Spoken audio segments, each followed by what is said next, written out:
बारा के चुनावी दंगल में हम एक बार फिर पहुंचे हैं अजीत वैद के पास। अजीत वैद, जैसा कि मैं आपको बता दूं कि कयासों का दौर ख़त्म हो चुका है और लोगों द्वारा ये एक तरह से कयास लगाया जा रहा था कि अजीत वैद चुनाव लड़ेंगे या नहीं लड़ेंगे, लेकिन अंततः अजीत वैद ने हामी भर दी, पुष्टि कर दी है। अजीत वैद वार्ड 12 से ही चुनाव लड़ेंगे, लेकिन निर्दलीय प्रत्याशी के रूप में।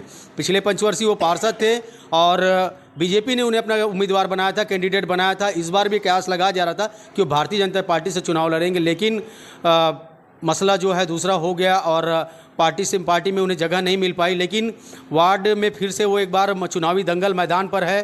किन मुद्दों और दावे के साथ जनता के बीच पहुंचेंगे और वो क्यों चुनाव लड़ना चाहते हैं, जब पार्टी ने उन्हें सिंबल नहीं दिया, पार्टी ने उन्हें नहीं लड़ाया, फिर भी वो निर्दलीय प्रत्याशी के रूप में मैदान में कूद गए हैं।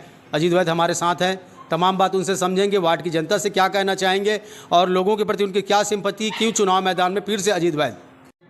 नमस्कार, मैं अजीत वैद। आज जनता ने वापस मुझे अपने वार्ड में चुनाव लड़ने के लिए बुलाया है और उनकी ये मांग है कि मैं वापस अपने वार्ड की पूरी जनता के लिए लड़ूं और जो कुछ विकास छूट गया है मेरे से, वो विकास को वापस करूं। गार्डन है, कुछ सड़कें हैं, विजयनगर की सड़कें बची हुई है और भी ऐसे अन्य काम हैं, महिलाओं के रोज़गार को लेकर के हैं। ऐसे सारे मुद्दों को लेकर के आज मैदान में वापस ललकार में खड़ा हो गया हूं और मेरी जनता की ये मांग है कि मैं वापस पार्षद के रूप में उनकी सेवा करने आऊं। तो मैं वार्ड नंबर 12 की जनता को बोल रहा हूं, मैं आ रहा हूं आपके लिए, किसी भी सूरत में, किसी भी जगह, कहीं भी, किसी भी समय आपके लिए तैयार हूं, तत्पर हूं। मैं आपकी सेवा में हमेशा तैयार था, हूं, रहूँगा। पिछले पंचवर्षीय की बात करें तो राष्ट्रीय पार्टी का सिंबल के साथ आप चुनाव लड़े थे, लेकिन इस बार निर्दलीय प्रत्याशी के रूप में मैदान है। वार्ड की जनता का क्या रवैया, क्या सकारात्मक सोच रवैया आपके प्रति रहेगा और क्या लगता है इस बार कितनी दमदारी के साथ आप लोगों को लुभाने में जीत पाएंगे?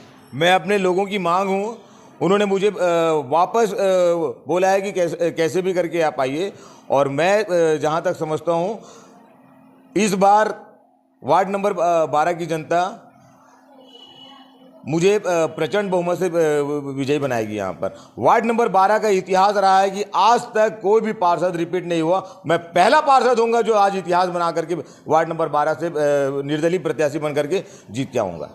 कुछ दिन के उथल पुथल के बाद अंततः मुहर लग गई कि अजीत वैद वार्ड 12 से ही चुनाव लड़ेंगे निर्दलीय प्रत्याशी के रूप में। अब जनता के बीच जाएंगे, जनता के बीच किन मुद्दों को लेकर जाएंगे और सबसे बड़ी बात है कि जनता को कैसे रिझाएंगे, और ये बात है कि जनता के बीच आप पहुँच रहे हैं तो लोगों का रिस्पॉन्स आपके लिए क्या आ रहा है? रिझाने की कोई ज़रूरत नहीं है। मैं एक बार और बोल रहा हूँ, मैं जनता की मांग हूँ, उन्होंने ही बोला है, मुझे रिझाने की कोई ज़रूरत नहीं। मैं लोगों के थंब देते हैं अंगूठे से, यहाँ से मैं लोगों के यहाँ बैठा हूँ, दिल में बैठा हूँ और लोग मुझे दिल से चाहते हैं। तब उन्होंने बोला है कि आज वार्ड नंबर 12 की आप ज़रूरत हो, आप वापस आओ। और कुछ कहना चाहेंगे? मैं वार्ड नंबर 12 की जनता से फिर एक बार अपील करूँगा, आपको किसी भी सूरत में, किसी भी सीरत में, प्रलोभन में आकर के अपना मत नहीं देना है।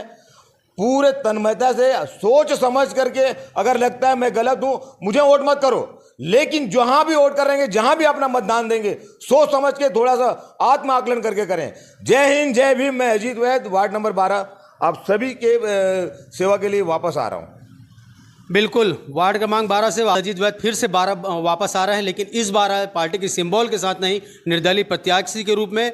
और कुछ दिन के उथल पथल मंथन के बाद जो है अजीत वैद जो है निर्दलीय प्रत्याशी के रूप में फिर से खड़े हैं अपने दावे और मुद्दों के साथ, और वार्ड के उनका कुछ सीधा सीधा कह रहे हैं कि वार्ड की जनता मुझे चाहती है और इसीलिए मैं विकास के मुद्दों पर जनता के बीच जाऊंगा और जनता मुझे ही चुनेगी। ये अजीत वैद का आत्मविश्वास देखते ही बन रहा है। राजधानी रिपोर्टर के लिए लोकेश साहू।